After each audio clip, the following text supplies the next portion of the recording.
welcome to another episode of David Consoy. Today I'm here with someone who body T, body amazingly, body never obesity. Just perfect person. You know, she literally is the ray of sunshine. I mean, that's why we're both wearing yellow because we're that people.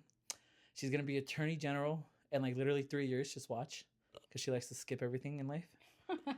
And someone that I've been friends with since like Sixth grade. sixth grade, and someone who just inspires me to be so much better in life. So without further ado, I'll let her introduce herself. Hi guys, I'm Nicandria Hayed Nungaray, and I did meet David when I was in sixth grade, so he's known me for a while. But David, hay que ver quién soy. Let's get into it. Okay, so let me take a drink of water real quick. We just had our matchas and I finished mine right away. But it's okay. Like I said, I known Hayel. Now, fun fact. Well, I've known her since like sixth grade. But fun little fact, she has two names that people know her by. So I know you as Hayel. That's for Yes. sure. Hayel is very strong, very headstrong, a little stubborn, very like I got it. Yeah. Don't touch me. I got it. Who's the other person? So I changed my name legally when I was like in high school, like freshman year, and I moved my Hayel, which was my first name, as my middle name, and then I added my grandma's name, which was Nicandria. And Nicandria is a ray of sunshine. She's nice, she's cool, she's like my everyday persona. And then when I'm angry, when I'm mad, when I'm being stubborn, it's Hayel. Hayel's a bitch. As more as you grow, who do you face more? Like who's more who? I think I'm both on an everyday I'm Nicandria. But like at work or like when things need to get serious, then it's Hayel. Okay. Before we continue today's episode, I just want to say something real quick. This is gonna be a two-part series. I had a very long talk with her, and I was like, "Hey, are you okay? We do a two-part series."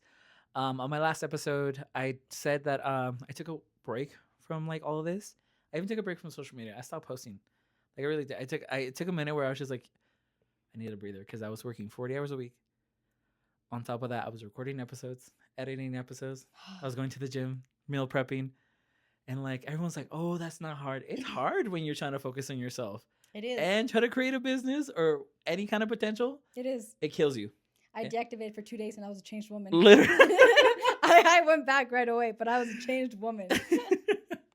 But yeah, like I said, today's episode is gonna be two-part series. So it's part one, where we know who Hayel is, what she does for a living, and then next episode is gonna be a little bit more one-to-one, very like, you know, exactly what she believes in, her foundations, what she did to be able to be where she is in life. I truly mean this. Very inspirational person. I truly mean that. He's got me all gassed up. Like literally, I truly mean that. Like Hayel has always worked 10 times harder than everyone else in life. Make me Don't cry. I got tissues. cry. Sponsored by Kleenex. But let's get into it. Are we ready? Yeah. Okay, let's high five. Okay, let's get into it. So, when we've known each other since sixth grade, you've always been the type of person who knows what they want. You've Yes. always been like, I need to do this. We were just talking about this. You skipped 2 grades, 3. 3 grades, and you're very young. You went to college, you graduated, and I remember everybody was like starting college, Mm-hmm. and you were barely finishing it. And I was like, "What the heck, bro? Like, where is this coming from?" And I was like, "I'm still learning what pie means. Like, what's going on?" So, walk me through that. Like, what has always inspired you to be the best? I feel like my mom was always very big on like knowing what you want from life. And a lot of times people, like I remember in freshman year of college, actually, one of my teachers told me, you don't need to know where you're wanting to go. And I remember I responded, you don't grab a car and drive with nowhere, like without a location in mind. You grab a car and you drive there. Whether you do detours, whether you stop, you know where you're going. And she just kind of looked at me because she had already kept like yelling at me, like, hey, like, you don't need to know where you're going. You're too young. You're 17. And I was just tired of her. So I think my mom growing up was always like, what do you want from life? Like, when you envision yourself in 10 years, where do you see yourself? And I remember even in high school, like my senior year, I didn't know what I wanted to do yet. Like, I kind of had an idea, but I wasn't sure. And every day on the drive to school, she'd be like, so what are you going to major in? And I'd be like, oh, I don't know. Maybe I'll be a civil engineer, or maybe I'll do law, or maybe I'll do a property development, or maybe I'll do accounting. And she was like, okay, you can't do all four. Pick one. And then the next day she would ask me again, and I'd be like, okay, so I don't want to do accounting anymore. I don't like numbers. And she's like, okay. And then the next day she'd ask me again. So she would always ask me what I want from life. And I think I knew a gist of what I wanted, but I knew that I had to get there. And I think your 20s are very foundational to like the life that you're going to live as an adult.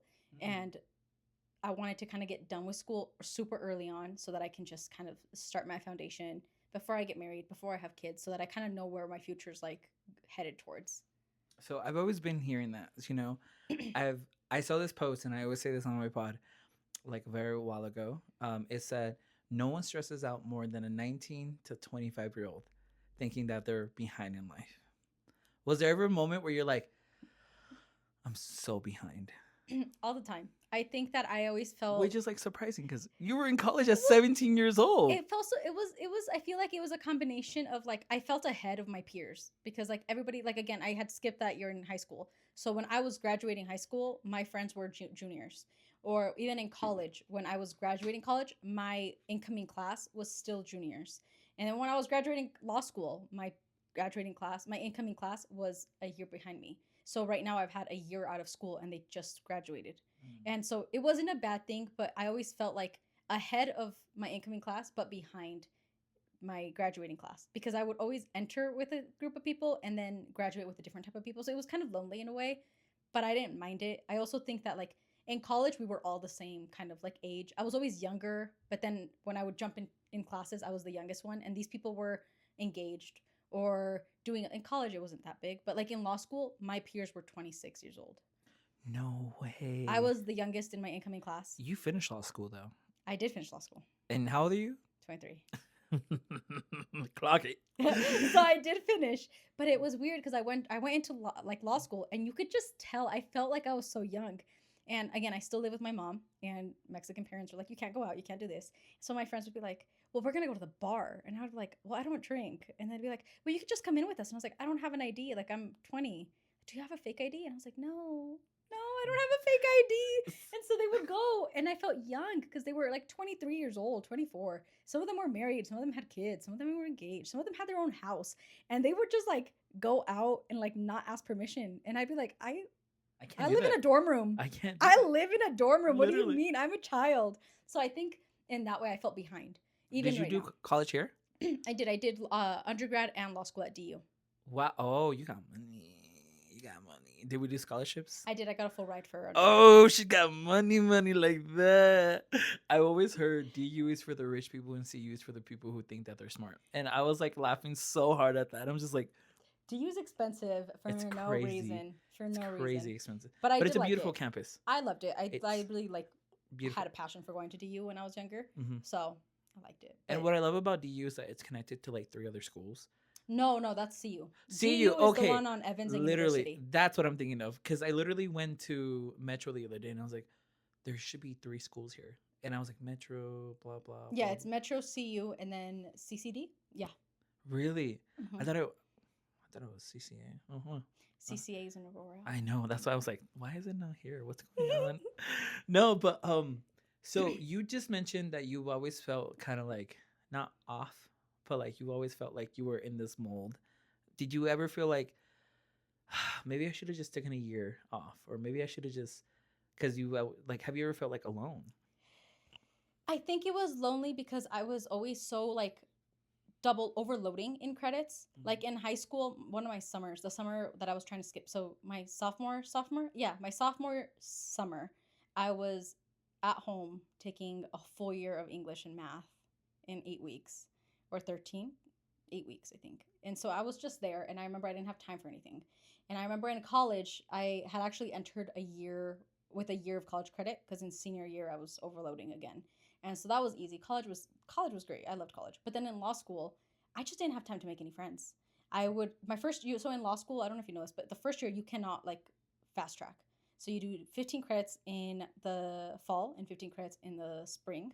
And then the second year and third year, you can do more than 12, like the 15 credits. So what I did is I overloaded that summer. I overloaded that second year, and then I graduated. And I overloaded that summer. So I did 2 summers. So I graduated July 2024. And Congratulations. thank you. And I just didn't have time for anything. So it felt like, oh, I'm missing out on these experiences. But in the back of my mind, I was like, but it's worth it. Like, I'm going to gain out of this. I'm going to get out faster. And I actually did plan on like rotting in bed right after I graduate. I was like, okay, May May 2024, the day I graduate, all the way until I take the bar, until I pass the bar, until I find a job, I will rot in my bed and just enjoy. I will travel. And then I got a job. I was gonna say, And then I got a right job. after college, you have to get an internship. You got to get a job. You got to do a all lot that. of people during like bar prep and during like post bar, they do a bar trip. They go out and they go and travel, or they study for the bar, and then they find a job, or they have a job lined up, but they do take that time, like a whole month off. I didn't get any time off. Like I was not looking for a job. I wasn't applying to jobs. And then I got offered a job, and it was a good job. And so I was like, I think this is God telling me I need to take it. And so I took it, and I've been working ever since. I have like a year now. Do you love your job? I love it. I always okay. So when I found out, you're gonna think I'm so stupid for this. When I found out you were in law school, I started watching the show called Suits. Ah, yeah. And I was like, let me see. And I was like, maybe her life's like this. Maybe she's like super smart. She's like this dude, and she's trying to figure out her. Is anything like that? Like straight up? No. Okay, I so don't think so. what is it exactly like being in law school? Like the whole process. Law school is draining. Mm-hmm. Law school is really draining. So I don't know anyone who romanticizes law school. I feel like you're overworked. You always feel stupid. Like I think that for the first time, the first semester in law school, I've never cried. I've never felt stupid. But the first semester in law school, if anybody would ask me how law school was going, I would break down in tears. I remember I had gone to law school. I was in my first semester of law school, and I went to go visit my old college. Like right across the street was like the business school from undergrad. So I went to go visit, and I sat there with my advisor from undergrad. He's like, "So how's it going?" Girl, I started crying. I started sobbing. I was crying. He was like, "Are you okay?" And I was like, "No, I feel so dumb." And the thing about law school is that nobody tells you that they are all on the same boat. And so lawyers have a reputation, and you can tell because they're all very cocky, and they will tell you they're a lawyer right away. They'll tell you they're a law student right away, and that's very true. And so all these people, just imagine putting a whole bunch of smart people together, but they're also very cocky, and they all think they're like the smartest person out there. And none of them are going to admit that they don't know what's going on. So you're sitting there, you're looking at everybody, and you're like, they know what they're doing. They know what they're doing. And then you just feel like you're the stupid one. When in reality, nobody knows what's going on. I feel like that's just life in general. Nobody knows. Nobody 100%. knows. And so that first semester was hard. And then the second semester was fine. I kind of got the groove of it because what you know in college and how college works is completely different from how law school works. There's no homework assignments. There's no teamwork. It's just very individualized, and it's your one final exam counts for your whole grade. So it's very different. And the writing is different. Everything's super different. So I think it was hard. And then once you get through, you get internships and stuff. And so it gets a little easier. What are you going into directly? What kind of law? I'm doing private criminal defense. Okay, how's that? I love it. I What- didn't think I was going to do it. What brought you into that? So That's a serious job right there. it is. So when I started law school, and I'm going to be very honest with you, I didn't start law school because I wanted to be a lawyer. Okay. Okay. You got me right here. Okay. I'm with you. I'm with you. I graduated with a property development degree in undergrad because we wanted to do property development. My mom does a lot of real estate. My brother's doing engineering. My sister was accountant and law. So I was like, cool, I'll do property development and we can start doing custom home building, which is still the plan because my brother is doing By engineering. the way, and congratulations for your brother. Thank you. I just saw that. I was like, I know he wow. was about to start architecture school. So cute. I literally saw him his little robe and everything. But that was the plan. I was like, okay, cool. We're gonna do a family business. And then I had already skipped 2 grades. And my sister was like, hey. I was like, hey. She was Hey. like, so I know a girl who did law school in 2 years. And I was like, really? She's like, so you graduated in 2022. Technically, you should have graduated with your bachelor's in 2024 had you skipped 0 grades. What do you think about going to law school? And we can finish in 2 years. And then when everybody in your graduating class, in your like original class is graduating college, you're graduating law school. So it doesn't feel like you're not losing anything. You're actually gaining something because you would have been in college this whole time anyways. Mhm. And she's like, you just fast tracked. So now just get a different degree.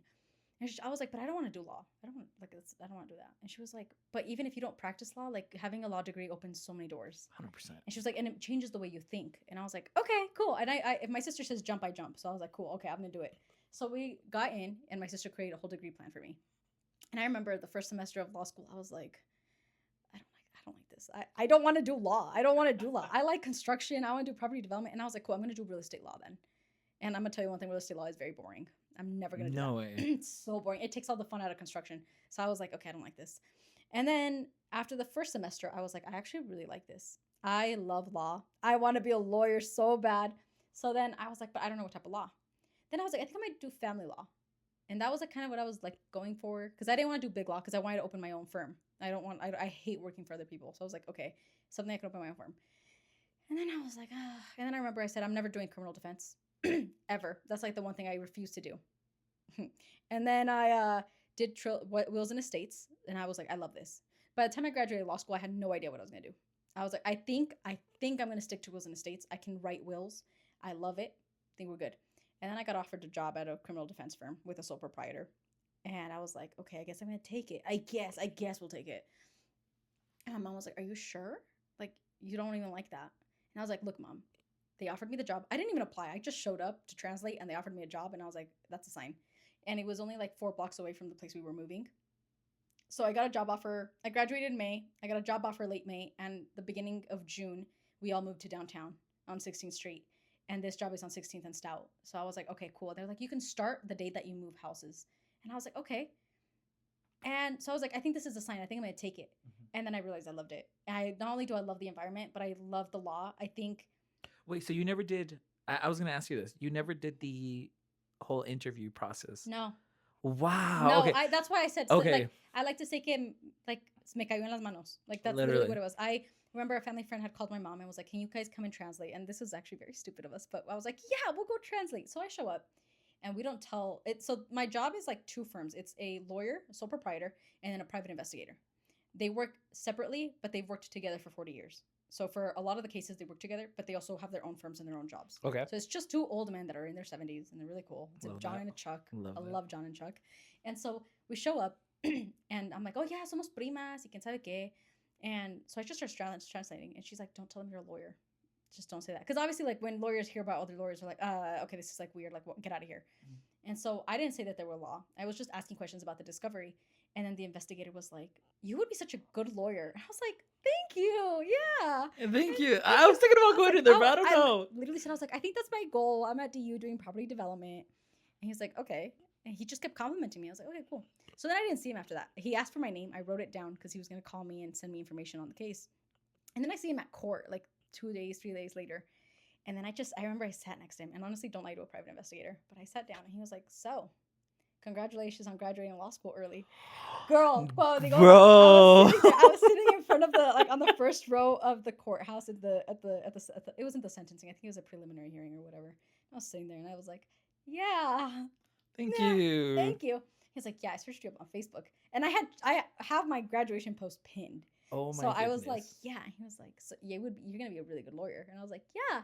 And then we were just talked, and then the court finished, and then on our walkout, he's like, so are you looking for a job? And I was like, well, no, but yeah, I'm down. He's like, well, we have a job. It doesn't pay much, but we're also very chill.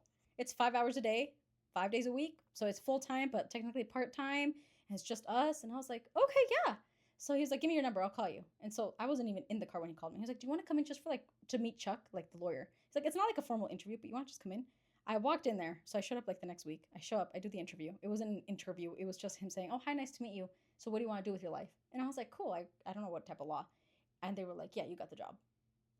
I didn't apply. I don't think they've even seen my resume. That's what sucks about like having good communication skills. Like you're just like I remember when I was doing my so I was just telling her guys that I went for a job interview for a different position, and the first initial position that I really wanted was to be a supervisor at one specific department. Dude, imagine putting your whole effort into one single department and they tell you, no, we're looking for someone with more seniority. And that's the only reason. I remember having a conversation with my general manager. I was like, why didn't I get this position? I just want to know the truth. He's like, you were my top seller. You were actually top. You were actually going to get this job regardless. And I didn't care who was going to apply for. And then this one person who has more seniority, Just applied. he has to get it. And I'm just like, I was like, he has to get it. And I was just like, I get it. It's nepotism. And then 100%. And so they're like, I want you to apply for this different position. So I go for it. Dude, neta, interview is supposed to last around 30 to 40 minutes to make an impression. Yeah. Everybody knows that. You know, and you always have to have 3 questions at the end. Make sure that you're making a great impression, right? I really didn't want to apply for anything else. I was like, you know what? Like, it is what it is. But they were like, we want you to put it this. You're not even going to have to put your application. We just need you right here at the stamp. So I go, bombed the invitation. I bombed it, bro. I bombed it. I had two managers who despised me. I had the assistant manager in front of me. And finally, they were like, "Do you have any questions?" And I was like, "You know what? This is my moment. I'm gonna ask him because you can't get in trouble when you're in an interview. You can't. You can't. Yeah. You because you're generally asking questions." And I generally asked them both. So you both have supervisors in your both departments who have been stepping down multiple times, and I've spoken to each and one of them. What are you guys doing to be able to maintain the ones that you have right now? And they put that face. They both gave me the excuse Ain't me. no way you just asked that. They were like, "Excuse me." They were like, and the general manager started laughing, dude. He started laughing, and they both went, well, I was not aware that we had people leaving." And then the other one was like, "Yeah, I wasn't aware. We know people are getting promoted, but I wasn't aware that people were leaving." And they were like, gaslighting you. and literally, so I started going, so I started naming some people, and I started saying some, my second question was like, well, you've had 3 people getting promoted, and you had 5 supervisors who've stepped down in the past year and a half since I started working here. And they're like, I started naming this assistant manager was just wheezing his ass off. And I left the interview and I said, I'm not getting this job. I'm not getting a second position. And so I went to go talk to my supervisor and I'm telling her this information. And then literally the day didn't even, like an hour didn't even pass. 30 minutes later, my assistant manager goes, "Just want to let you know your second interview is next week." And I go, Huh? What do you mean? Me? I was like, "What?" It's David, by the way. And they were like, "Yeah." And I was like, "Oh." They were like, "Yeah. You made an impression on them. We've never had anyone call anyone out." And I was like, "Clearly not." And so I'll take it. literally, so I'm when you're good at talking to people, I always tell people, learn how to talk to people even if you hate people. Yeah. Once you know, because you will get offers like you don't even know. It's true, actually. I feel like if you're captivating, if you're 100%. good at conversating, if you're just genuine and like authentic, so many doors open for you. 100%. I'm gonna be honest.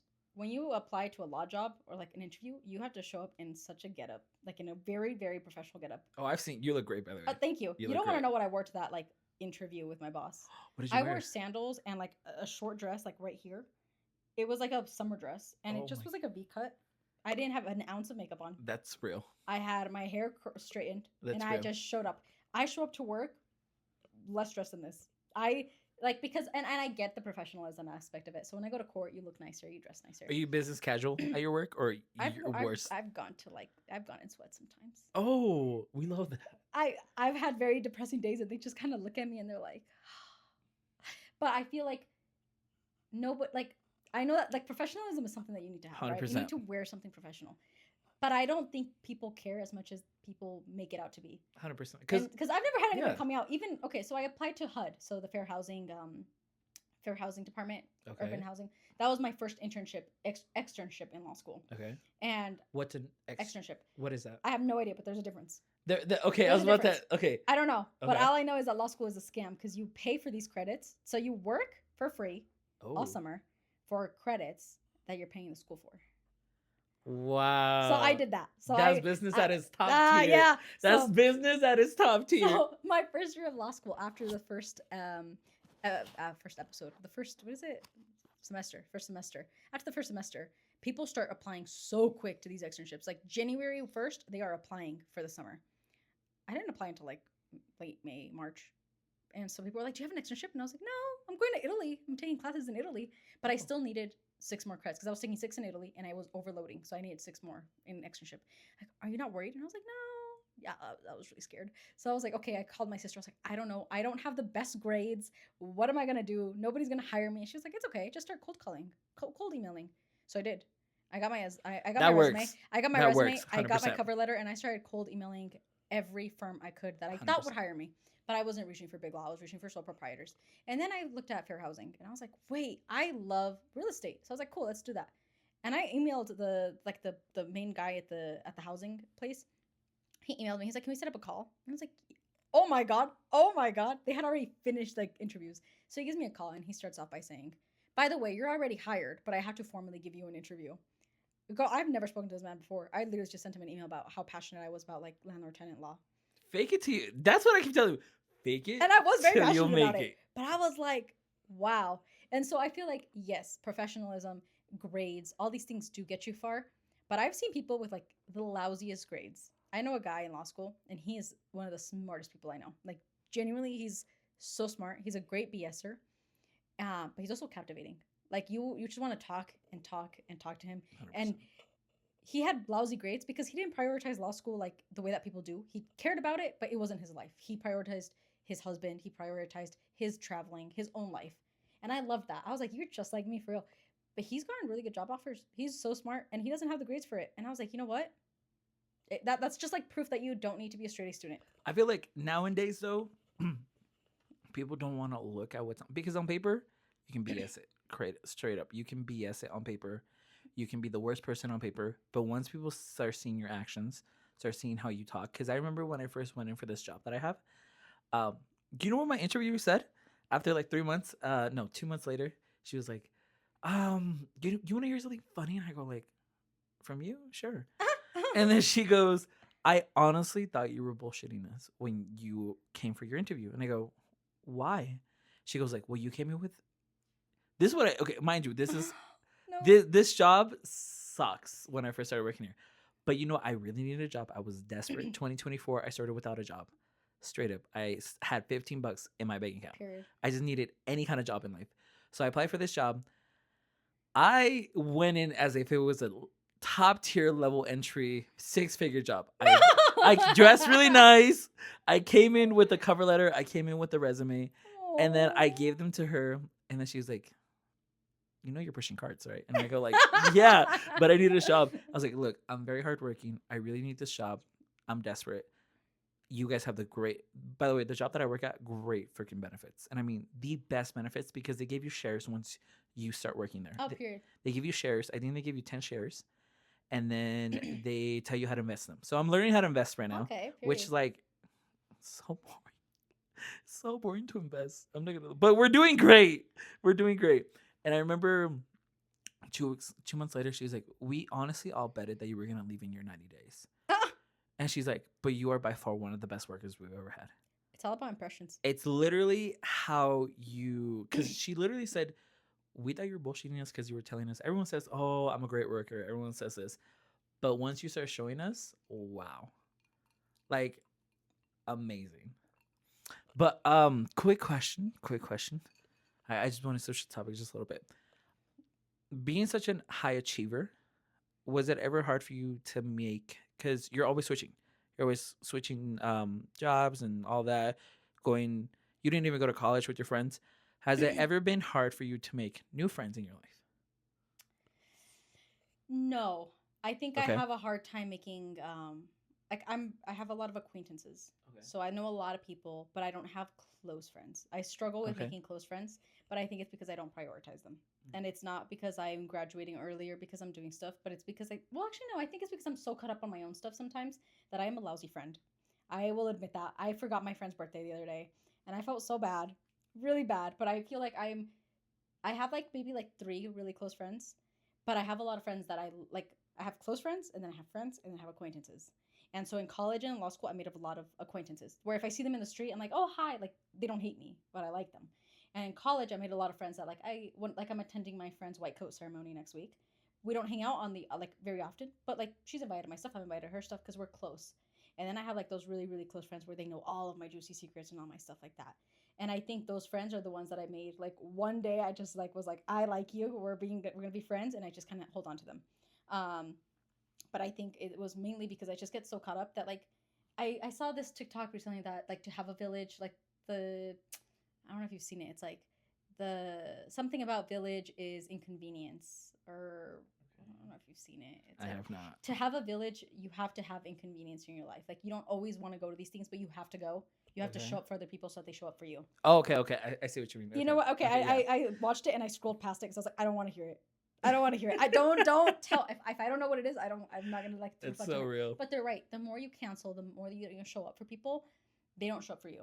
And I think I had a very hard time. Like my friends would invite me, and I'd be like, I gotta go. Actually, I like in college, I would live in my dorm Monday, Tuesday, Wednesday, Thursday, and the minute Thursday class is finished, I would grab my car and I would drive back home to my brothers and my mom. And when I would organize my own classes, I would have class Monday, Wednesday, and so I would go home Thursday, Friday, Saturday, Sunday, and I would be home. And so I'd never like stayed enough time, and I feel like I do regret that. I wish I would have like built better connections with people. Um, but I think I've made decent connections. I think it's good. I just think that you know What makes you think we've been friends for so long? What do you think's the key? I think just being understanding of other people. I think a lot of people, I think we kind of understand like life happens, you go on. And I think some people expect you to always talk to them every day.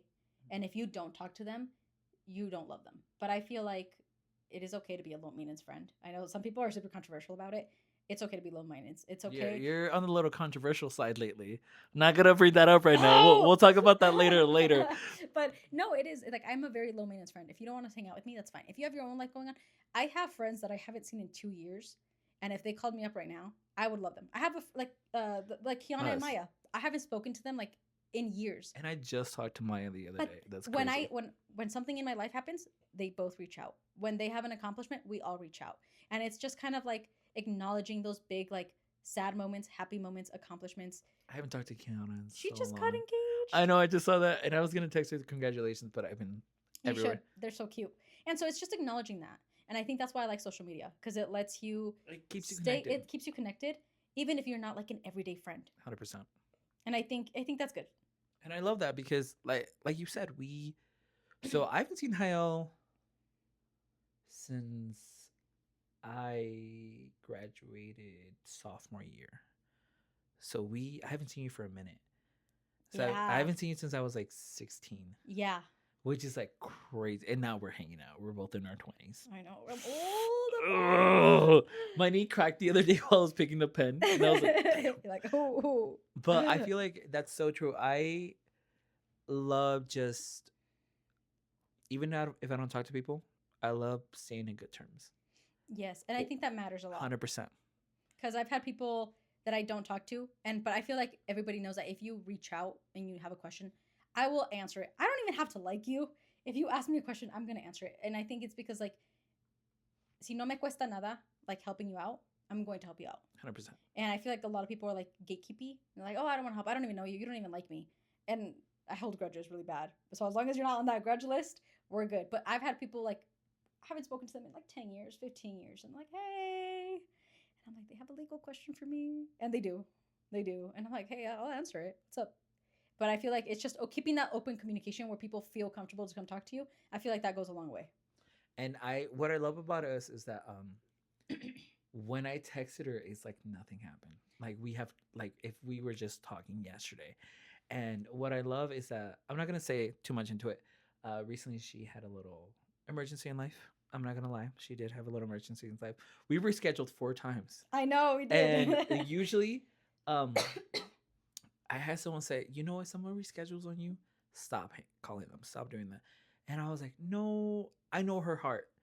I know where she's at, and I know she wouldn't do this on purpose.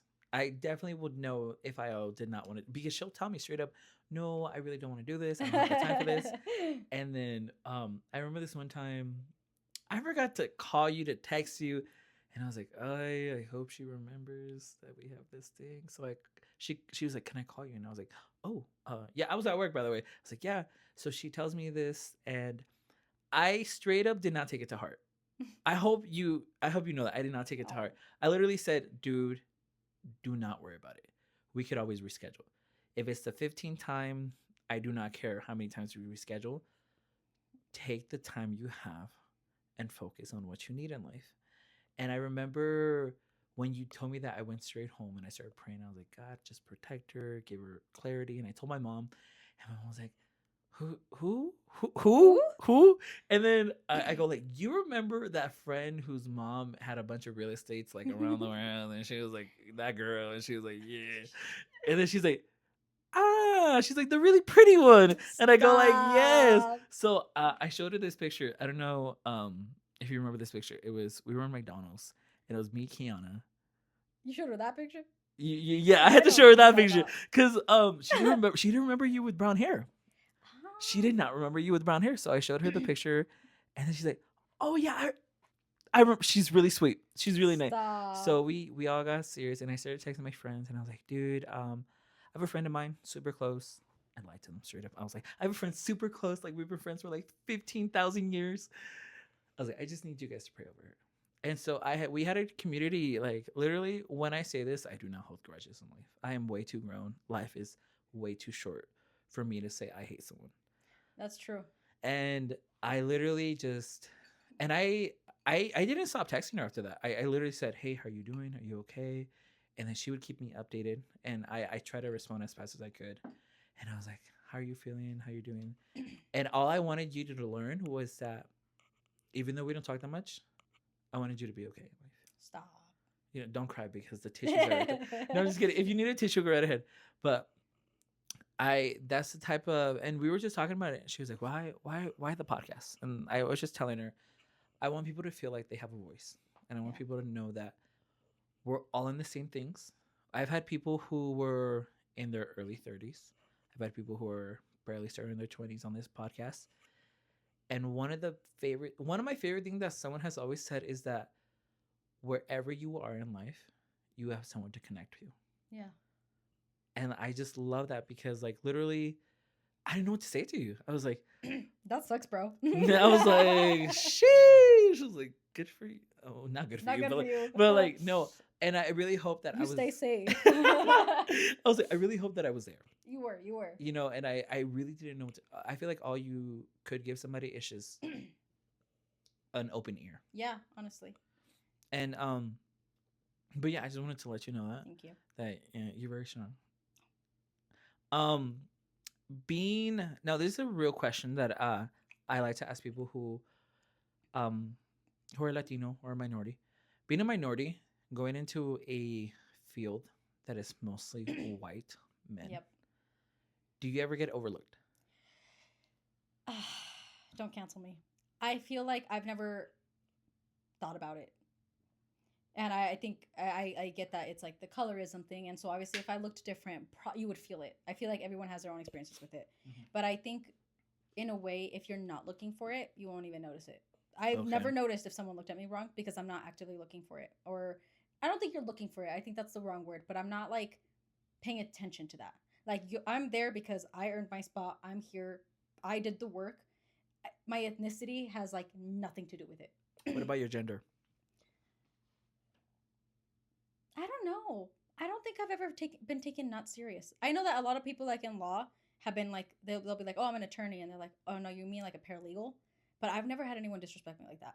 So I think maybe I'm just lucky because I know it exists. I know it's common. I know that a lot of like people in law school like would sometimes be like, "Oh, they were so racist," and I was like, "Oh, like that's actually really bad. Like that sucks. I'm sorry." But I don't think I've ever experienced that. I feel like I've always been taken seriously. I've never been hit on by clients, by tenants. Crazy other thing, okay? That's a whole other thing. But with clients, like law clients, they don't hit on me. They don't like disrespect me. They're very respectful. If I tell them this is what we're doing, they treat me with the same way that they treat my boss. And so I think that's that. I feel like confidence has a lot to do with it, though. I feel like if you walk into a spot and you feel like you are worth of being there, or yeah, like you just like it doesn't matter. I think we focus on our ethnicity a lot, which as we should, right? As we should. Like I am a Mexican woman and I'm very proud of it, but it's not that important. Like you are so much more than just the color of your skin. And while it's there, it's very very present.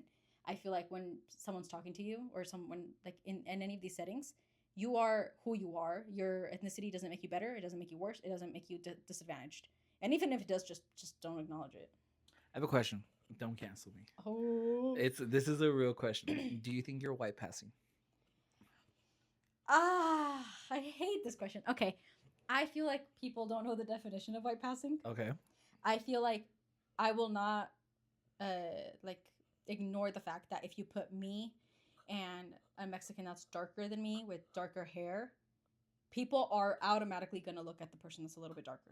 That's facts. If you put me in a room with a whole bunch of white girls and then you put like 3 brown girls and then you put me in there, at first glance, like, and I like to say it, when you're looking at a picture, at first glance, you're going to look at the browner girls because they're like, whoa, like I can tell you're not white. If you look a second time though, you'll spot me because while the color of like my skin, and I don't actually think I'm that light. I think I'm like really yellow. Like really yellow. Not the, I'm really yellow, dude. Like not the yellow. I am. But at second glance, we have very, very Mexican features. And the color of your skin doesn't like remove those features. Like if you I've had white friends. DU is full of white people. I don't look like them. The only people who have ever considered me white passing are other Mexicans. You know, I find that so crazy because I can tell when someone's Latino like that. Like that. Like because we have so, and I strongly believe that like we have strong features as Latinos. We do, and white people have very soft features. 100%. And they just look different. 100%. And so when these like I Don't remember- cancel us. It's true though, and I feel like we need to acknowledge it. I think it's the colorism in Mexico. I remember when I took a Spanish native class. It's very real. It is. I It's took a very Spanish real. native class in DU. And when I walked in, they were like, oh, well, she's white passing. That's why she doesn't have any racism going on because DU is like super racist. And for all I know, it was racist. I didn't experience it. But they were like, well, you're just so white passing. And I was like, no, I'm not. Like, I walk into this class. Granted, I never really cared. I've never even thought about it. Did not cross my mind. But these people don't think I'm white. They don't look at me and they're like, oh, she's white. Like, you can tell I'm a Mexican. Like, that's just there. Just because I have lighter hair, or lighter skin, which is, again, very yellow. Your natural hair color, though, it's Light brown. There we go. Light brown. So I do dye it. Okay. But I've been dyeing it since I was like more than half my life now. Because I met you with dark hair. You did. I did. And even then, your features are very strong. They are very strong. I Very look strong. very Mexican. 100%. And that's not an insult. I think that's a compliment. I love looking Mexican. And so again, I think that the white passing is a very Mexican thing to say. Because I've had Mexicans and I have had Salvadoranians tell me, I didn't even know you spoke Spanish. And I was like, girl, I look Mexican. Like hardcore Mexican. I also think that sometimes people are not around white people a lot. Like DU is very white. So you can tell when someone's I white, will white. agree on one thing. I've been to DU. Is it very white? It's very passive aggressive white people. You know what? I never noticed it, and maybe it was the department I was in. I Okay. was very much in the business real estate school, Mhm. and the people in the business real estate school are so chill. They were so chill. There was there was a few Mexicans there, Mhm. but the white people they were so chill. I loved them. They were Mhm. my best friends, and I still talk to them today. But they weren't ever passive aggressive to me. I do remember this, and I do remember this because I was in speech and debate, which is why I love public speaking, and I do not care where I am in life. And I remember this one time we were speech and debate, and if you remember my high school was very much minorities, very much Latinos, and I remember we were always, and I remember it was always in DU, always or either in Greeley, always getting looked at. Like we were getting looked at because we were sometimes the only minorities that was in that competition. And I remember our speech coach saying, and this is what I take everywhere I go now: do not define your skin color. Do not let them define it to you. Mm-hmm. Always go in their confidence like if you belong there. You're dressed for it, then show them that you're there. It's true. And that's 100%. And I agree with you. You know, sometimes you can't go up to people. And now that I'm getting older, I do see it a lot more because my entire life I've been like, maybe they're just looking at me because I got a nice dress. And I honestly, if anyone looks at me, I'm like, it's because I think I'm pretty. 100%. You I gotta swear- have that I confidence. swear, if someone looks at me a little bit like mean, I'm like, oh, it's because I think I'm pretty. So they probably looked at me wrong. Yeah. I swear, they probably have. I'm so full of myself, I don't realize it though. And I feel like some people just need that in life. And I feel like even if they looked at, and thank goodness that I haven't realized it, because I'd probably pop off on them. 100%. I don't shut up. But I think I do agree. I do think it happens. I remember in that Spanish native class, this girl was telling me that her name was like Diana, I think, and there was another Mexican girl in that same hall. It's named Maria. Let's just call Maria. I don't remember their names, but she would say that they would call her Maria all the time. And Diana was like tall and darker, and Maria was short and like super petite. They don't even look alike, from what I remember. And that she was like, the guys were so aggressively like racist, and I was like gagged. I was like, there's no way, because in freshman year of my college at DU, we were in a co-ed like hall. But the year that I went in there was a mishap in the computer. And so the floor above me was 23 women. So just girls, and one room of men. So 2 men. And my floor was 23 men. And just me and my roommate were the only girls. They were so nice. They were the sweetest guys I've ever met. They never made me feel uncomfortable. They were all white, by the way, but they were so nice. Like I have the fondest memory. I would go chill in the rooms. I would go talk to them. I saw one actually today at the bank because he works at Chase now, Mhm. and it was nice. So I think maybe I just didn't real. Maybe I just don't realize it when people look at me bad. But I think one of my favorite advice. I don't remember where I heard it. I think it was in college and law school. Was like have the confidence of a mediocre white man. Ooh. Mediocre white men have such a confidence. They're so confident. Who knows why? They're mediocre. Mm. But I've seen women that have, like, even Mexican women, black women, African, Indian women, anything. They're so much smarter than this mediocre white man, and they doubt themselves. That mediocre white man don't give a crap. He's applying to jobs. He thinks he's the crap. Go take his confidence, please. So I feel like just believing, and I think it's hard. I think it is hard to like have that confidence in yourself, but if you don't have it, who will?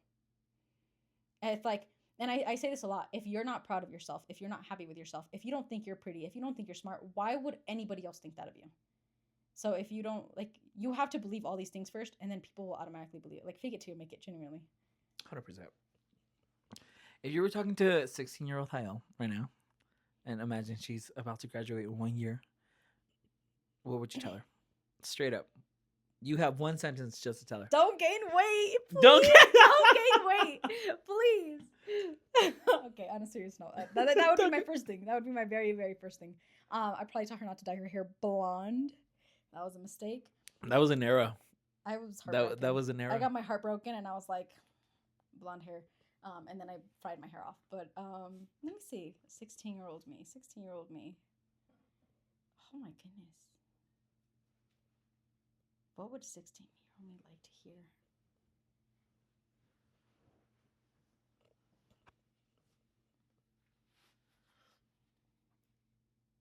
I don't know.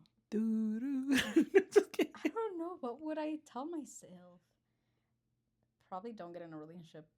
Really? Yeah, don't do it. Don't do it. I was in a 5-year relationship. Don't do it. But Wait, no. from when to when? Oh wait, no, 2000, 17 to 21, 22. Really? Yeah, don't do that. I would have told myself, don't do that. I was gonna say with who, and then I remember with who. I'm like, like- don't do that. Don't do that. Don't do that. Take time for yourself. I don't know. I would probably just reassure her that she's exactly where she thinks exactly where she pictures herself in 5 years is exactly where she's gonna be. Do you ever wish you slowed down in life? No, No, really. no. Do you ever? Because I know I'm gonna call you out just a little bit. I know we had a phone call the other day, and you were at the gym, and I was like, "What's going on?" Because she literally sounded like she was running from somebody, like someone was attacking I her. ran 7 miles that Yeah, day. period. Yeah.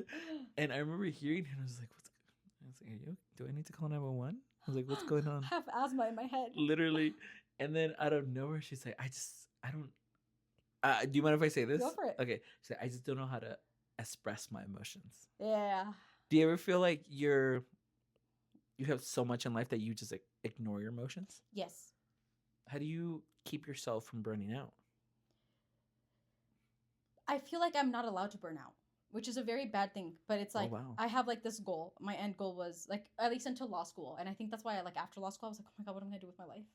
But like my goal was I gotta graduate law school, and I gotta take the bar, and I gotta pass the bar, and I gotta get a job, and that was my goal. Like when I was 16, I made a 5-year plan. 16, 17, 18, 19, 20, 21. Is it? No, I did it at 7. When I graduated high school. Okay. And I did it until I graduated until 22. So I don't know how to do math, dude. That's why I went to law school. 18 to 22. 18 to 22. Point is, I did a 5-year plan. Yeah. And I was like, okay, at the end of my 5-year plan, then I can take a break. And I think I was so caught up with like everything that I had to do and everything that I wanted to do that burnout wasn't a thing. Like I couldn't afford burnout, because if I was burning out, then I would delay my plans. And one thing I hate to do is if you delay my plan, I don't like you. Wait, do you ever crash out? But I dye my hair. That's my way of crushing out is my hair, because I'm very big on like everything I do has a consequence. If I fail an exam, that has a consequence. If I decide to punch someone, that has a consequence. Like everything I do has a consequence. The only thing that doesn't is dyeing my hair. I remember this one time. I don't know if you remember. I buzzed my head 1 year. Yeah. And everyone was like, what's going on? why did you like buzz your? And everyone thought that I was going through something so traumatic. What was it? It was nothing. I literally have this thing with my hair where I grow it out, and then I've always wanted to buzz my head since I was like 16. And one day, um, oh, this was actually last year. Basically, what was I was just telling you, which what everything that was going on with, I had a valid reason to buzz my head. Fair enough, dude. I had a valid reason to buzz, and everyone was like, I remember the specific friend that we were just talking about was like, "Don't do it." For like so long, she was like, "Don't do it, don't do it." And then I had another friend who was like, "Just do it, just do it." So I was ignoring my true friend and listening to other bad people, and I'm not gonna lie, I don't regret it. YOLO. I feel like things like that grow back. I feel like when people crash out, like genuinely crash out, they do something that like has consequences. So my crash outs are very like mild. It's just my hair. It's always my hair. Like when I got my heart broken, I dyed it blonde, but I still kept going. I was like, I gotta graduate high school. I gotta submit my applications. I gotta do this. I was like heartbroken the day before I started law school. I mean, my first year. My Would you ever first go day- back to blonde? No. I No. think it washes my face out. Really? It does. It Really? does. Well, I didn't see you with your blonde. It was nice, but I think like it like makes it very From, like, from the straight. fixtures. Fixtures. What are The fixtures? pictures? The pictures. It looked really nice. I'm not I gonna think lie. it was nice, but it like washes my features out. I think a little bit. I won't lie. You did look a lot like your mom. Just like She's for a minute. baddie, Like, because but- your mom has really nice, beautiful blonde hair. Mhm. And I've never told you this story. I'll tell you in a bit. Remind me. It's I the will. funniest story ever. But I'm not gonna lie. I would buzz my head again. Do it, And YOLO. the reason why is because if you're, I feel like men are becoming more into like, facial care and care. Taking care of hair is so exhausting. It is, and so it's whatever helps you. 100%. I know that like like because I just never had time to like crash Yeah. out or be sad. I didn't feel my sadness. Like I think I had a huge depression like slope down in like October 2023. Like I was about to graduate law school. I didn't know what I was gonna do with my life. I was freaking out because my 5-year plan was like done, and I was like, oh my god, what am I gonna do? And I like felt my emotions for like a little bit, just a little bit, and then I ignored them. But I gained like 30 pounds in a month because I was like just so stressed out. And then I graduated law school and I was fine. It all came out. But I usually like every time I'm disappointed or every time You I'm look sad. great, by the way. Thank you. You really do look Thank great. you. But every single time that I have like an emotion that I don't know how to cope with, I channel it into something productive. Like if I'm sad or disappointed, So you have a coping mechanism. it's a very bad one though, I think. Okay. I don't think I like actually feel anything. I just ignore it. So the other day I was really disappointed in myself and I was like, damn, that's so disappointing. And so I started learning a new language. And that's what I've been doing. What are you learning? I'm learning Farsi. Period. Okay.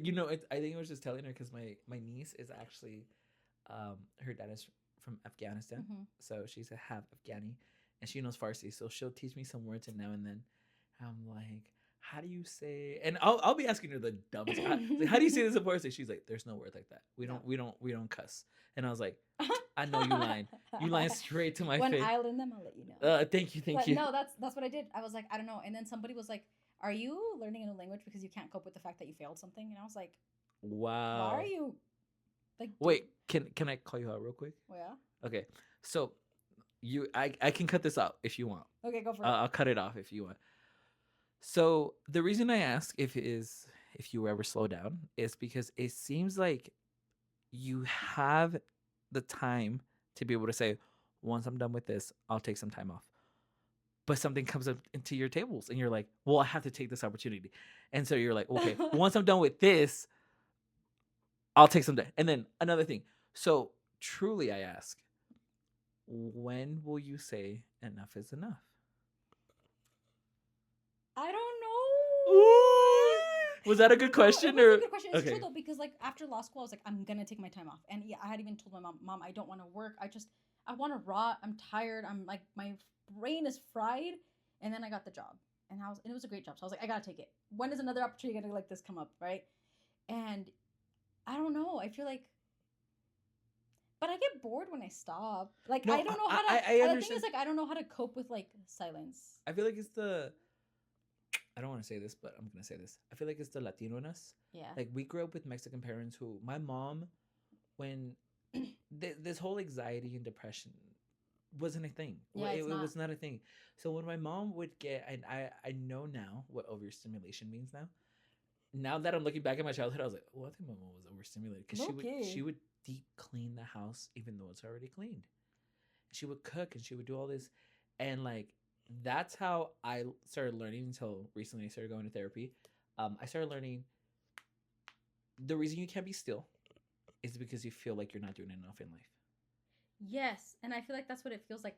I'm honestly like hoping that like once I get married and I have my honeymoon will be my I can breathe. Phones off. I want phones off for that. I want phones As you off should, as you because should. I am getting blown up nonstop on my phone from clients, from tenants, from family, and it's like, okay, dude, chill. Like I don't know how to deal with all this, but I think that's when I would take a break. But I don't. But as a I don't lawyer, know. can you even take a break? Technically, it depends. I think if you're working for a firm, like a lot of lawyers are alcoholics and addicts. Like we have the highest alcoholism rate because it's a very demanding job.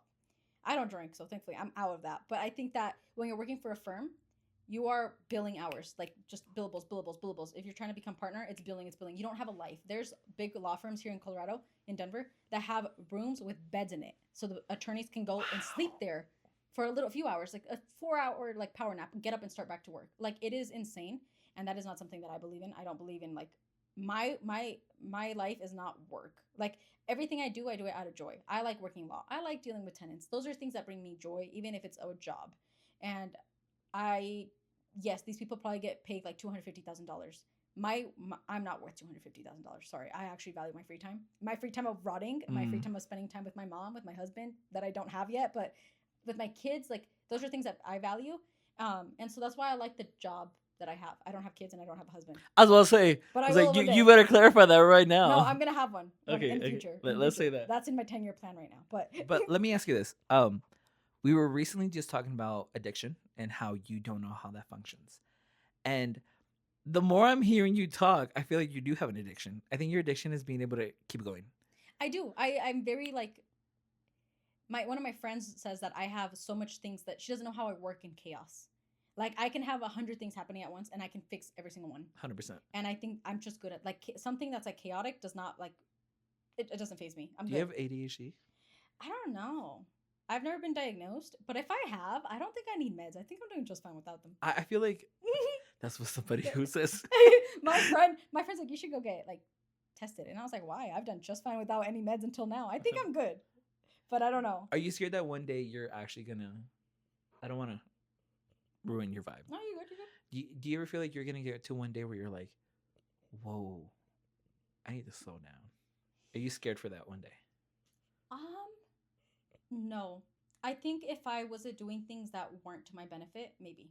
But like even right now with my job being like a sole proprietor, like I'm working with someone that's a sole proprietor, I'm learning how to run. Like he's only ever worked by himself. That's what I want to do. Because like I said, like when you work by yourself, you can call off, you can take a month off. You are your own boss. In a firm, you don't get a month off. You don't get a day off. Like my boss, literally yesterday, he was like, "See ya, I'm leaving at noon. I have physical therapy." That is not allowed in firms. You are not allowed to just walk out because you have a physical therapy appointment. So that's not that like even when I started law school, I knew I never wanted to work for a firm like that. I never wanted to work for somebody else. I wanted to get some practice in and then immediately start my own firm. And that's why I was so happy that I got a job with a sole proprietor who could teach me like how to actually run your own firm. So I think if everything that I'm doing, even though I'm tired right now, it is to my benefit. Like working right now with Chuck, I am learning so much that I know that in 5 years I will appreciate it. Like it's draining, yeah, but in 5 years I'll have my own firm because he's retiring soon, and then I can take 3 days off if I really wanted to. I can take 4 days off. I can take a month off because nobody is bossing me. I think if I was like working myself to the bone for another company or for something that isn't benefiting me or my family, I'd be like, oh, I should have like spent more time with my family. But I do spend time with my family and I do spend time with my friends and I do like have hobbies, and so I think in a way it's like benefiting me, and I don't know, you know, I, don't know. Yeah. I think that's the way. I think one day maybe I'll be like, oh, I should have like enjoyed my youth more. I should have gone out to party, but it's like it's not something I like, so it's not like I don't feel like I'm missing out on it. I know what you mean. Yeah. We're gonna take a quick pause right here, guys, and we're gonna be right back. Okay, welcome back from the little Hi. break. It was we're still here with Hael, kind of. We just spent like a 5 minute just talking about some things. Okay, so real question. Okay. We're gonna do two more questions. Okay. Where do you see yourself by 30? Ooh, a Okay, here's a good one. Married, ideally with one kid, because I want three. I don't actually like kids at all. But yeah, I don't like them. But I'm gonna have three. Ideally triplets. But let's just say one kid. Ideally, true. I just want to get them all Poor done in one girl. go. One in one go. If God answers my prayers, I will have triplets. You know what's so funny? I was just talking. We have a mutual friend. Love you, Jasmine, if you're watching this. She had 2 kids. Yeah. And cut it. She cut it. She was like, "That's it. I'm done." She literally Valid. cut her tubes. That's valid. Like literally, love it. I love that for her. That was She- such a smart decision. Literally, she's like, "I'm gonna have it by the same guy if we're together or not. I'm gonna have 2 kids, and that's it." Valid. No, I manifest half my family was like, oh, I'm gonna do this. I'm gonna skip a grade, and it happens. And I've been manifesting twins and triplets since I was like 10. A lot of my manifestation started when I was like 10. So I was like, I'm gonna have triplets one day. I'm gonna have twins one day. So if I have triplets and twins, God got me. But with one kid, with my law firm, my sister just opened her law firm, and so what we're actually gonna do is she opened her law firm, and then when I officially want to open a firm, we're just going to combine and I'm just going to join hers and then we're going to change the name. So it's like both of us together. So ideally working with my sister in a firm. More than one property. I would love to have more than like at least minimum 2 properties, one of them creating passive income and traveling, probably taking less cases. If I have like a kid I want to have like at least one kid and I want to stay home for a whole year without any work taking care of my kids. For the first like 5 years, 1 year, no cases, and then the next 4 years until the kids start school, I want to take like very minimum cases. So I can see myself as a stay-at-home mom, stay-at-home wife. So, it's an interesting thing that you just said. One property at least. Fun fact: she actually got me into real estate. She actually did, because I actually remember. She used to tell me, she's like, "Oh, my mom does real estate." That's all I remember. My whole family just remembers you as a girl who does real estate, straight up. So shout out to her because we really get into real estate heavy, my family and I, and we just noticed how great an investment it is. Talk to me a little bit about that. Like, why is it such a big deal to have property nowadays? It's such a great. My mom always. This is what my mom says. Nothing makes more money than real estate. 100%. Having properties, having anything that is like, and specifically, I think residential. I think people go for commercial, but commercial is a little bit harder. Residential is just more achievable. It's passive income. If you know how to make it, if you know how to get renters, if you can rent the houses out, and people will don't cancel me for being a landlord. Okay, I'm a great landlord. My tenants love me, but I think that like if you're able to do it, you get passive income. I've never physically seen my mom work. Like she'll get up and she'll be like, oh, like the toilet broke at one of the houses. I'm gonna call someone. So that's her work. She'll show up, get it fixed, leave. She flipped homes for a while while growing up, and then she just changed it. That's completely draining. She was so good at it though, pero andaba. Yeah. Like it's draining because we rented this house twice, and when I tell you, I don't know if you're gonna agree with me on this one. No, go on. Don't rent to people who you're very close to. Oh, we don't rent to anyone we know. I fully believe that in life. Don't mix business with friendships. Exactly. I don't actually think you should be mixing business with family unless At you have all. very clear boundaries. At all. If it's not a family business, 100%. don't mix it. Don't mix 100%. it. Because we rented this house twice to people who Mhm. only one of them has kept our house very nice. We rented this twice to people who we were very close to. They both destroyed this house. So this is new carpet. This all of this is new. There is like a lot of tenants, and I think so. What we do is we rent out by bedroom. Oh, okay. So like the houses we have in Green Valley, they have like 10 bedrooms, and they're the big 5,000 square foot homes. So Mhm. we have 10 bedrooms per house, Mhm. and we rent it to single men. And I'm not opposed to renting to women because we do have a few women tenants. But I clarify like, hey, just so you know, like it's a majority men. Are you comfortable with that? If they say yeah, then go for it, right? If they're great. But they all work at the airport. They're very chill. They're solo men. They don't even cook. They don't like. They're so chill. And we've had less issues with single men because I mean, what's the most they can destroy in a bedroom? 100%. And we furnish everything. The whole house is furnished, and so they live there. We've had tenants that have been there since 2017. Like they just don't leave, and we don't Wow. raise the rents. So I raised the rents recently, but like since 2017, the rent has been $600 a room. Why don't you not raise any prices? That's interesting. I've One- never heard that. Because we like long-term tenants. So like the 2017 guy has been there since 2017, and he's never come back. And a lot of our tenants that leave come back. When did your mom start doing real estate? The 90s. So she flipped homes until when I was like 10, like 10 was a life-changing year for me, man. But when I was like 10, 11, 12, she stopped flipping because she had like a really bad accident, and so she just like it hurt her back. But until then, we didn't have any like rentals. It was she would buy a house, like a trashed home or whatever, remodel the whole thing, and then sell it. And that's how she made a lot of her money. So my question is, there's been a lot of controversy about a recession. So we had one big recession in '08. Yeah. How did your mom function that? That's where she bought all of her houses. She bought everything in 2008. Wow. Okay, so I've heard that when a recession hits, it's the perfect time to buy. Yes, and so why is that? Because the houses are cheap. Everything's down. I think don't cancel me if I don't know what I'm saying, but I do know that my mom bought like a lot of properties in 2008. Like it was a good year for her. Sorry, guys, I'm trying to She be bought a comfortable. condo right by 6 and Sheridan for like 20K. She bought two In Nevada? no, it's not Arvada. It's like Lakewood. I think it's like Lakewood. It's still Denver though. It's in Denver. Because Sheridan is passing Arvada, Lakewood, and Centennial. No, esta está like antes de la Federal. I'm over here talking to her like we're sorry guys. I don't know I forgot we were on a pod. It's like right before like you hit Federal, like around that area. Okay, I know. It's like only 10 minutes away from downtown. I know what you mean. She bought it for 20,000. I know she bought another one for like 15. Because she bought, instead of having quinceañeras, my mom bought condos for my sisters when they turned 15. Then those were she paid 15. She paid $18,000 for condos. I think one of the houses she bought at some point was like 100K, and it was like a 1,300 square foot home. She bought another property for 35. So obviously those aren't the price that they're going to be at right now. But she had cash and she paid them. She bought them all. You know what I got for my 15th birthday? I got a credit card. Period. And actually, fun fact, my mom did not give me my credit card until I was 18. Oh, she should. So does she build up your credit though? It's perfect right now. As a 20-year-old, oh my goodness, a 24-year-old, dude, I just turned 24 by the way.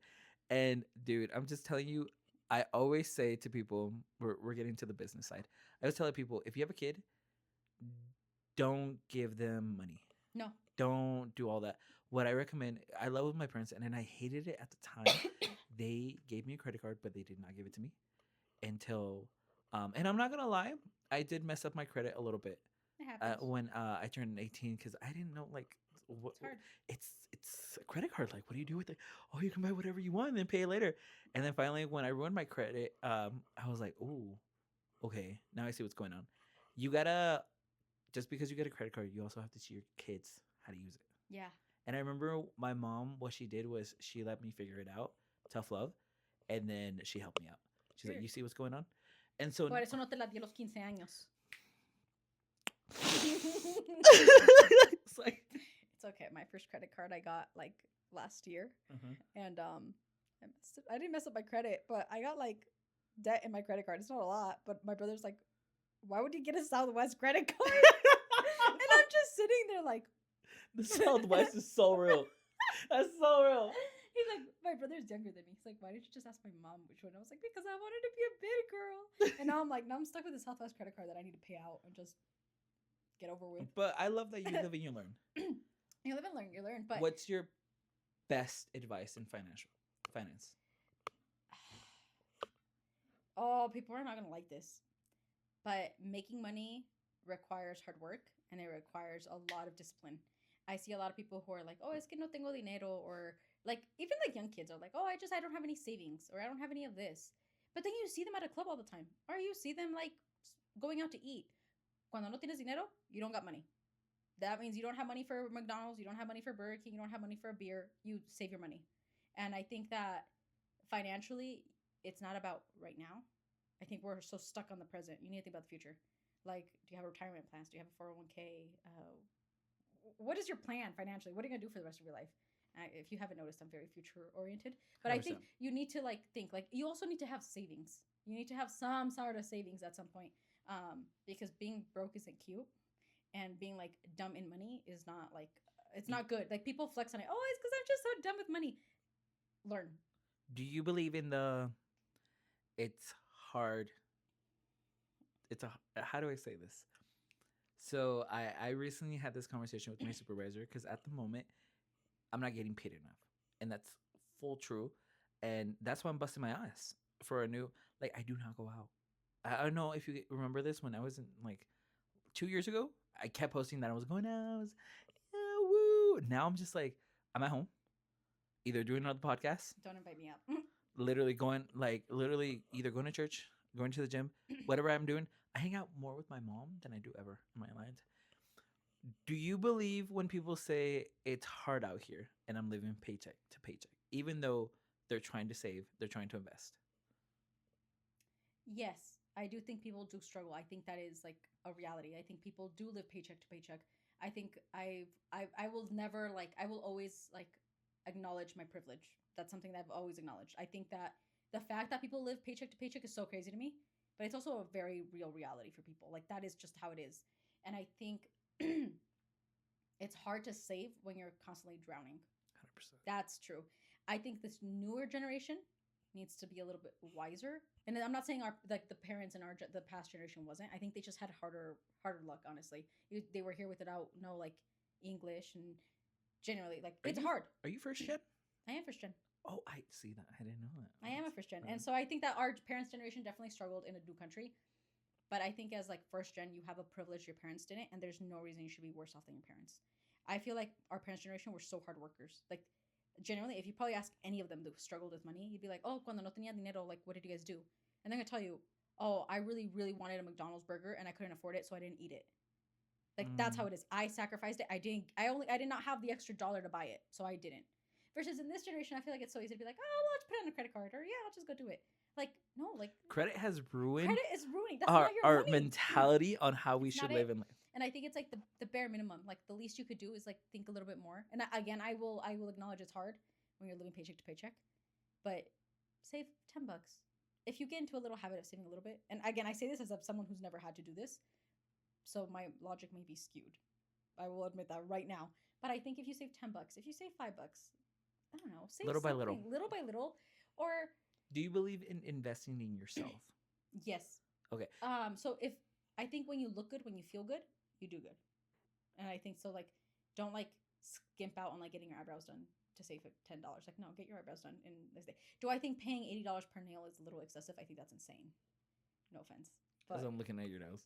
I I'm actually just kidding. I'm like I don't do acrylics. I don't like pay for them. But I it's don't like, think people know this. So when I did the pod, people think that it was so easy for me. People think they're like, oh, like it's not that expensive to do it and blah blah blah. First of all, I pay rent. Let's add on to that. Second of all, I did ask for a loan from my parents, and people always look at these. Oh, what do you think of the chairs? I forgot to ask you. Are they actually they're so are comfortable. they comfortable? Yeah. They are.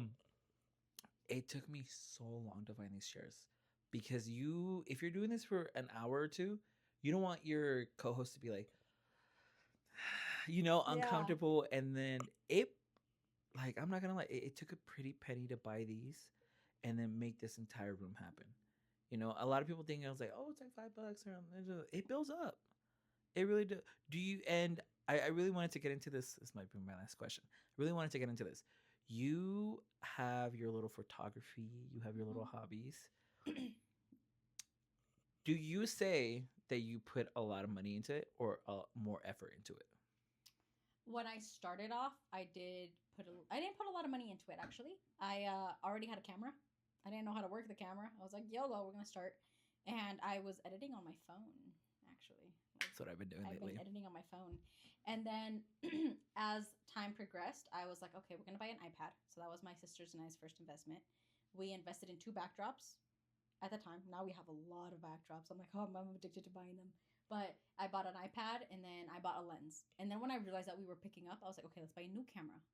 And we invested in a better camera. My camera was really old, so I got a good camera. And my sister was like, hey, like I actually like editing on a laptop. So I was like, okay, let's buy a laptop. So those were our big expenses. And even like when we spend now, it's like, okay, this is like how much profit we made. Out of this profit, like, do we want to buy backdrops? Do we want to invest, or do we want to just keep it? So I think now it's just that same money back and forth, but it does cost because you don't really see profit for a while. What I love, I'm just gonna call this out. I highly recommend. I've had 2 photographers on here. I'm not gonna lie, you guys are great. You guys are great at taking photos. Thank you. And what I love is that What a lot of people don't understand is that when you're starting something, like the pod or a photography, or like with Matthew, another photography, you have to put in so much effort. And by that, I mean social media, posting, telling people, connecting with people. Was there ever a point where you're like, I don't want to do this anymore? No, I think this generation just wants things without putting effort in, Mm, and you have to be aware that everything takes effort. 100%. Everything takes effort. But I also think that we had it very easy in a way. A lot of our I don't think I'm really good at like social media. I don't like on my private personal account. I'm pretty great at it. But like I haven't posted on our photography page in like a month. I just forget to. And I don't think it's aesthetic. I literally it's just like a But your whatever. photos are great. Thank you. Like realistically, I'm not trying to gas you up or anything. I like I had a friend who, and this is why I 100% tell people, send the message. You never know they're gonna say yes. Yeah. Like when I started doing this, I started texting random people. Like some of these people I've not seen in years, years. YOLO. And I was like, and I remember I texted you. I was like, "Hey, so I'm making a little podcast. I'm down. I was wondering if you would like to." And like when you were sending emails, you never know when you're gonna get a yes. What's the worst that can happen? A no, That's my a no, and I'm like, okay, boohoo. At least you'll know my name. You'll be like, oh, I remember Nicandria. I remember Hayel. hundred I percent, rejected her. 100%. Okay, you know my name. You know my name. That's great. That's door. In there. But I think that we tried, we liked it, and I feel like when you're passionate about something, Mm. it thrives, and I stand by that. If you like something, it thrives, and I think everything requires effort. Everything you do requires effort. You just have to put your effort into something that you like something that brings you happiness, something that makes you like just feel full. I don't know. And so with social media and stuff, again, we got really lucky. One of our very first client referred us to 100 people. About 90% of our clients know her, and that's how they found us. It was like she recommended her cousin recommended somebody else. Word of mouth is how we got out. And so that made it a lot easier. And even right now, when we don't post, I think word of mouth has gotten us very far because I don't post a lot anymore. But no, I think just being real. I mean, our photo shoots are very chaotic. Like if you book with us, you have kids crying in the background. You have a dog barking. If it's a home studio, because we do it at my sister's house a lot of the time. You have a dog barking. You have kids crying. You have my sister's mother-in-law, just walking and cooking. It is not very professional at all. But we're cheap, and we're just real. You're just there for the vibes, dude. Yeah, I'm sorry. literally. You're there for the vibes. And the pictures come out great. I'm Like not you're gonna there lie. for the vibes. It's very homey. I feel like, and people just get it. I think when you're very authentic, when you're just not trying to put up a front. And I understand again. I understand the professionalism, but I've gone very far without being super professional. I'm not gonna lie to you. So I'm like, And I've been at photo shoots where because I've been recently doing photo shoots for this little pod, and which I will be posting here very soon. I did a photo shoot with somebody, and I kid you not, it was like the little studio. They rented it out, and it was very quiet, and like they had music. They were like, "Do you want me to put music?" And it was very like, "Yeah, oh, cool." And then I did another photo shoot with one of my homegirls at her crib, straight up. She's had a white background. It looked very aesthetically pleasing to me. But I kid you not, her brother was bumping music. Her mom was cooking food. They have 2 cats and 1 dog. When you have so much sound and like constant, like, how do you say it, noise around you, you don't even think how anxious you are. it is, and I feel like again, I stand it. I get the professionalism. That's your job, but people are real. Yeah, They're real. I'm I chaos. love I'm the chaos. chaos. I forgot. My sister forgot a photo shoot like a few months ago, and she was like, "Yo, girl, I dead ass forgot. I'm so sorry." And the girl's like, "It's fine. I'll wait here." My sister's like, "I'll be there in 30. Got it there. Give her a discount." People like discounts. I'm like, "Okay, I'm so sorry. I forgot." There's just more understanding. Which sister? This is Vicky, the oldest, Oh, okay, the one that okay. you always see at Costco. Okay, I love Vicky. Love You see you. this, Vicky? Love you. But she's chaos. Vicky is the epitome of chaos. So Is she people the just one get that it. just texted you? Yeah, she's the one. Love her. They're yeah.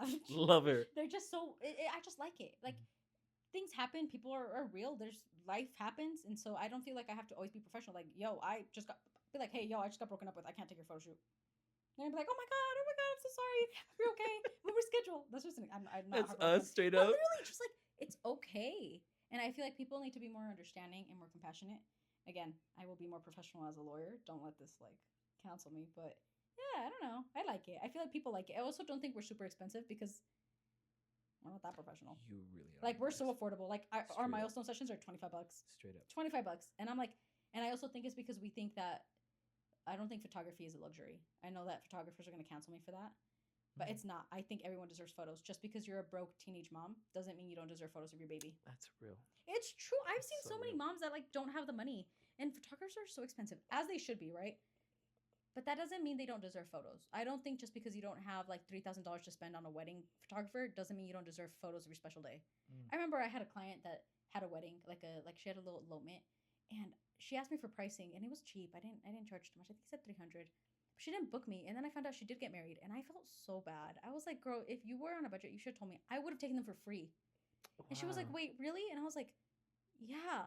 I don't care if you can't pay me. Like, you deserve photos. So then I took her like extra elopement photos for like $100, and I was like, you just tell me, we can negotiate. You don't have 300, you have $50. Cool, $50 and a coffee, I'm down. I'm Literally. very game, bro. That's how I got her here today. You got a coffee? I'll take it. That's how I got her here. I was like, you want canes? You want matcha? I got you. I got it. No, that's literally bring back all- bargaining. literally. Bring back bargaining is my.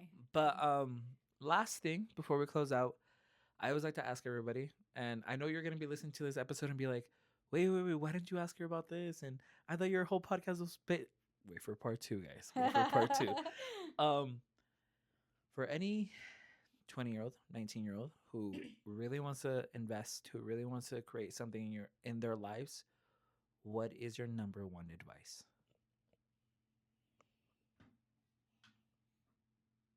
People want to do things. Who you hang out with is who you are. Say that louder. Who you hang out with is who you are. 100%. I have seen so many people with potential, with goals, with dreams, and they hang out with losers. I'm sorry. They hang out with people with no aspirations. And those people will bring you down. And so leave. You are better off alone with your dreams than to be with people that don't share those. You need to be around people that have the same values as you, that want to do the same things, that just want you to do better. Or I think a lot of people are scared of hanging out with people that are smarter than them because they have a fear of looking stupid or feeling stupid.